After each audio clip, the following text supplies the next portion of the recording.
Hello, আসসালামু আলাইকুম। সবাই কেমন আছেন? আশা করি সবাই অনেক ভালো আছেন। আল্লাহর রহমতে আমিও বেশ ভালো আছি। তো আজকেও চলে আসলাম আপনাদের সাথে নতুন আরেকটি ব্লগ শেয়ার করার জন্য। আশা করি সবার কাছে অনেক ভালো লাগবে।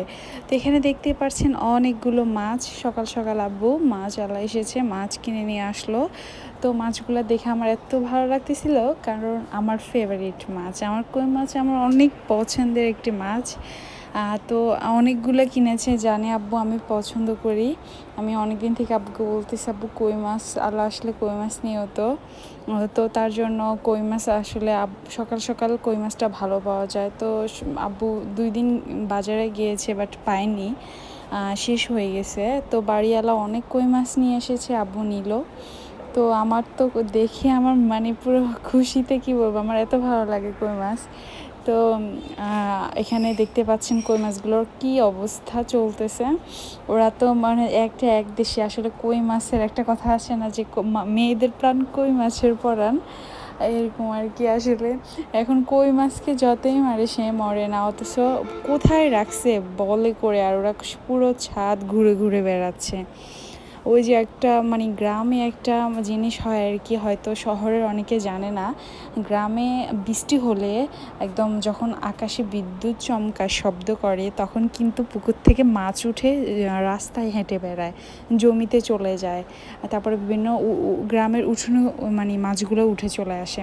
তো আসলে আমি এরকম জিনিস অনেক দেখেছি, বিশেষ করে কই মাছটা চলে আসে একদম অনেক দেখেছি আমি। এই জিনিসটা আমার কাছে এত ভালো লাগে, কি বলবো। মানে মাছগুলো পুকুরে ধরার থেকে উঠোনে ধরা কতটা সহজ না, মানে দেখতেই ভালো লাগে ধরার থেকে। একবার আমার মনে পড়ে, গত বছরে একদম এরকম বৃষ্টি হচ্ছিল, অনেক বৃষ্টি হচ্ছিল, আমাদের হেল্পিং হ্যান্ড। তারপরে মানে কি বলবো, অনেক এত জোর জোরে বিদ্যুৎ চমকাচ্ছে, ওর কোনো ভয় নেই। ও রাতে চুপ করে আমাদের কাউকে না বলে ও বের হয়ে 17টা মাছ পাইছে শুধু আমাদের বাসার সামনে। মানে আমাদের যে রাস্তাটা ওইটাতে আর পুকুরের আশেপাশে শুধু উঠতেছে মাছগুলো, শুধু উঠতেছে। মানে কি, মানে এত সুন্দর লাগে আসলে দেখতে। আমি তো জানালা দিয়ে তাকাই ছিলাম, বাট তখন আমার ছোটো মেয়েটা আমার মানে তখন আমি প্রেগনেন্ট ছিলাম, তো তার জন্য আমাকে তেমন একটা মানে দেখতেও দেয়নি। রাত্রেবেলা মাছ দেখা ভালো না, অনেক খারাপ কিছু থাকে। তো তারপর আমার হাজবেন্ড সবাই মিলে নিচে চলে গেছে দেখার জন্য, ও ধরতেছে, সবাই দেখতেছে। মানে এত সুন্দর লাগে আসলে, মনে হয় যে খুব মানে মানে দেখা মানে ধরার থেকে খাওয়ার থেকে দেখাটাই বেশি সুন্দর। তো এখানে আম্মু রান্নার প্রিপারেশান করতেছে। কী কী রান্না করবো আজকে আপনাদের সাথে একটু শেয়ার করব ভাবলাম। তো এখানে আজকে আম্মু তরকারিগুলো কেটে সব রেডি করে রেখেছে। তো রান্না অলরেডি আম্মুর শেষের দিকে। তো আমি একটু একটু করে সামান্য ভিডিও করে নিচ্ছি, আপনাদের সাথে একটু শেয়ার করছি। আশা করি আপনাদের কাছে ভালো লাগবে। যদি ভালো লেগে থাকে তাহলে আমার ভিডিওতে একটি লাইক দিয়ে দিবেন, আর সবাই অবশ্যই আমার চ্যানেলটি সাবস্ক্রাইব করে দিবেন। তো এখানে আম্মু মানে তরকারি বসাচ্ছে, উনি আস্তে আস্তে তরকারিগুলো বসিয়ে দিচ্ছে। আম্মু এখানে কই মাছ ভাজি করবে, আর ফুলকপি রান্না করবে, করলা ভাজি করবে, মুরগি রান্না করবে, আর আরেকটা মুরগিকে ভিজিয়ে নিয়েছে, এটা দিয়ে আম্মু চিকেন ফ্রাই তৈরি করবে।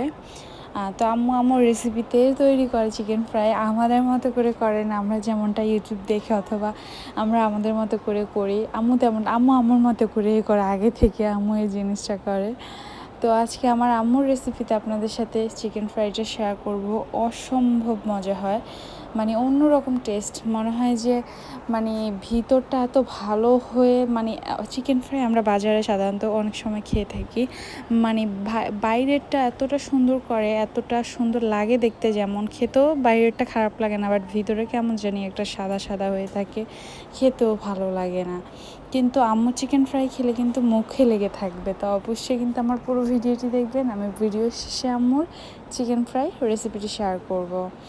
তো এখানে আম্মু রান্না করতেছে, আর আমার পাকনা বুড়ি বসে বসে নানুর সাথে দুষ্টামি করতেছে, গল্প করতেছে। আমার মেয়ে তো নানু পাগল হয়েছে, মানে এত নানু পাগল হয়েছে, নানুকে ছাড়া কিছুই বুঝে না। আম্মু বাথরুমে গোসল পর্যন্ত করতে পারে না, মানে যতক্ষণ আম্মু গোসল করবে ততক্ষণও দরজার বাইরে নানু নানু আর দরজা পিটাবে। তো আমি যে কী করবো কি নিয়ে আমি নিজেও জানি না, আমি কীভাবে আমার শ্বশুরবাড়ি নিয়ে যাব। ও নানুকে অনেক মিস করবে। তো এখানে আম্মু ফুলকপি বসিয়ে দিচ্ছে, আর নিচে তো বসে বসে আমার মেয়েটা দুষ্টামি করতেছে। ওকে বলতেছে আম্মু চলো তুমি মানে কিচেন থেকে বের হয়ে যাও, কারণ কিচেনে তো রান্না করলে তেলের বিভিন্ন রকমের ছিটকা, তারপরে বিভিন্ন রকমের দুর্ঘটনা ঘটতেই পারে। তো ওকে বলতেছি, ও যাচ্ছে না, ওর নানুকে ছেড়েও যাবেই না। তো এখানে এই যে দেখতে পাচ্ছেন রান্না অলরেডি শেষ। আমি একটু একটু করে করেছি, কোনো রেসিপি শেয়ার করি নাই। তো এখানে কই মাছ রান্না করেছে আম্মু, ফুলকপি রান্না করেছে, আর করলা ভাজি। আসলে আম্মুর হাতের রান্না কিন্তু অনেক মজা, আম্মুর হাতের রান্না আমার কাছে অনেক ভালো লাগে। আর এখানে মুরগি রান্না করেছে। আমরা ভাই মানে বোন সবগুলো আম্মুর হাতের রান্না ছাড়া আমাদের কাছে কিছুই ভালো লাগে না। কি বলবো, আম্মুর হাতে মনে হয় যে জাদু আছে। আসলে সবার আম্মুর হাতে জাদু থাকে, একদম সবার আম্মুর রান্না সবার কাছে অনেক বেশি ভালো লাগে। তো আমার আম্মুকে তো সবসময় বলে, আম্মু আপনার হাতটা কাটিয়ে আমার হাতে লাগাই দেবে, এত মজা আপনার হাতে। আম্মু সবসময় হাসে কথা বললে, যে আসলে আম্মুর হাতের রোস্ট মানে আম্মুর হাতের তরকারিগুলো আমার কাছে কেন জানি এত বেশি ভালো লাগে, আমি অনেক তৃপ্তি করে ভাত খেতে পারি।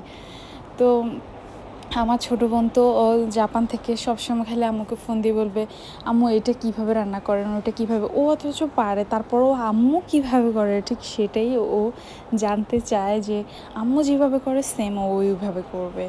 তো এখানে আম্মু চিকেন ফ্রাই কিন্তু তৈরি করে ফেলতেছে, আমি তো বকবক করতেছি। আম্মু এখানে রসুন, তারপর পেঁয়াজ বাটা আর কর্নফ্লাওয়ার দিয়ে দিচ্ছে। আমার আম্মু কিন্তু একদম হাত ইউজ করে যে কোনো কিছুতে, আম্মুকে যদি নাও করি আম্মু এটাই করবে, কারণ আম্মু হাত ছাড়া কিচ্ছু করতে পারে না। আর এখানে ডিম ফেটে দিয়েছে একটা। আম্মু মানে কি বলবো, হাত ছাড়া, আম্মু বলে কি হাত দিয়ে যদি আমি না দিই, আমি পরিমাণটাই ভালো মানে মনে হয় যে করতে পারি না, তার জন্য আম্মু সব কিছুতে হাত ইউজ করে।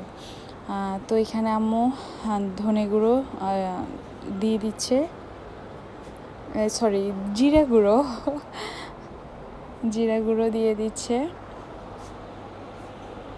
তো আসলে আম্মুর রেসিপিতে চিকেন ফ্রাইটা আমার অনেক ভালো লাগে। আমার কাছে কেন জানি ওনারটা অন্যরকম একটা মজা লাগে, আমরা করলে একরকম মজা, ওনারটা আরেক রকম মজা। তো এখানে লবণ দিয়ে দিচ্ছে, আশা করি আপনারা দেখেই বুঝতে পারবেন। আর একটু সামান্য টেস্টিং সল্ট দিচ্ছে, একদম সামান্য পরিমাণে দিয়েছে এটা।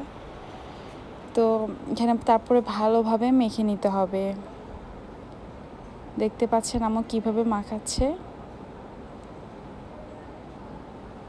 আর একটা কথা বলা হয়নি, সেটা হচ্ছে আম্মু কিন্তু পেঁয়াজের সাথে কাঁচা মরিচটা কিন্তু একসাথে পিষে নিয়েছে শিলপাটাতে। তো তারপরে এই যে দেখতে পাচ্ছেন আম্মু ভাজা শুরু করে দিয়েছে, আমি অথচ বলতেও পারবো না আম্মু কখন সন্ধ্যায় ভাজা শুরু করে দিয়েছে। আমি একটু ঘুমিয়ে পড়েছিলাম, হঠাৎ করে উঠে দেখি আম্মু ভাজাও স্টার্ট করে দিয়েছে। আম্মুকে বললাম আমাকে একটু বলবেন না, আমি একটু ভিডিও করব, সব কিছু যেহেতু শেয়ার করেছি এটা একটু সুন্দরভাবে শেয়ার করতাম। তা আম্মু বলতেছে আমি ভুলে গেছি, আমি তো জানি না তুই এটা ভিডিও করবি। তো পরে কি করব, যতটুকু পেরেছি আপনাদের সাথে ঠিক ততটুকুই শেয়ার করলাম, বাকিটা এখানে আরেকটু করতেছি। এখানে আম্মু বাকি মাংসগুলোকে আবারও সেম অনেকক্ষণ কিন্তু আম্মু ম্যারিনেট করে রেখেছে, প্রায় 6-7 ঘন্টার মতো। তো তারপরে এখানে ডিমের মধ্যে এটাকে মুড়িয়ে নিচ্ছে মাংসটাকে, তারপরে এখানে ব্রেড ক্রাম্বসের মধ্যে এখানেও সেম মুরগিটাকে গড়িয়ে নিচ্ছে।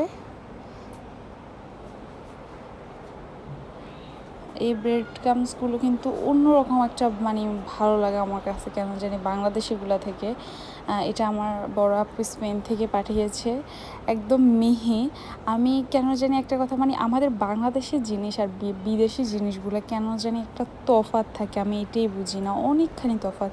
এই যে আম্মু যে কর্নফ্লাওয়ারগুলো ইউজ করেছে ওটা কিন্তু বাইরের, আমাদের দেশের কর্নফ্লাওয়ারগুলো কেমন জানি একটু মনে হচ্ছে আমার কাছে মানে একটু খোঁচা খোঁচা মনে হয় হাতে দিলে, আর ওই দেশের কর্নফ্লাওয়ারগুলো হাতে নিলে মনে হচ্ছে কিসের মানে এত মিহি, মানে ক্রিম যেরকম হাতে নিলে একদম এটাকে একটু যদি আঙ্গুল দিয়ে আমরা ইয়া করে দেখি এত মিহি হয়ে যায়, ঠিক এইটাও মানে আসলে কর্নফ্লাওয়ার আর ব্রেড ক্রামসগুলো সেম এরকম, মানে এত সুন্দর, এত মিহি। তো আম্মু সুন্দর করে এগুলাকে মুরগির মধ্যে মাখিয়ে তেলে আস্তে আস্তে দিয়ে দিচ্ছে। তো আমি যতটুকু পেরেছি শেয়ার করার চেষ্টা করেছি, আশা করি আপনাদের কাছে ভালো লেগেছে। আসলে আম্মু বসিয়ে দিয়েছে আগে, তো তার জন্য সুন্দরভাবে সুন্দরভাবে প্রথম থেকে দেখাতে পারিনি। তো কিন্তু আম্মু এভাবেই সেম দিয়েছে, আর বাকিগুলো তো চুলোর উপরে দেখতে পাচ্ছেন এইভাবে সুন্দর করে। আর আস্তে করে আগুনটা দিতে হবে, একদম চুলোর আঁচটা একদম মিডিয়াম করে দিতে হবে, তাহলে অনেক সুন্দরভাবে হবে।